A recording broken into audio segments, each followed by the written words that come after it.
ఈ video last దాకా చూడండి, సబ్స్క్రైబ్ చేయండి. దొండకాయ పొట్టు పెసరపప్పు ఎలా వండాలనో వీడియో చూపెడతా. ముందుగానే అన్నీ శుభ్రం చేసుకొని రెడీ పెట్టుకున్నాం.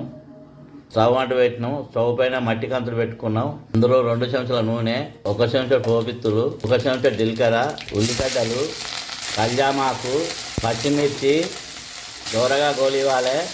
1/2 చెంచా పసుపు, 1/2 చెంచా ఇంగు, 1 చెంచా అల్లం వెల్లిపాయ పచ్చివాసన వేదా గొలుచుకోవాలి.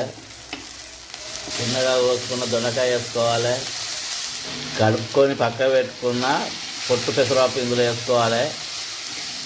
2 చెంచాల కారపొడి వేసుకోవాలి. తగినంత ఉప్పు వేసుకోవాలి. మొత్తం ఒకసారి కలుపుకోవాలి. 2 గ్లాసుల నీళ్ళు పోసుకోవాలి.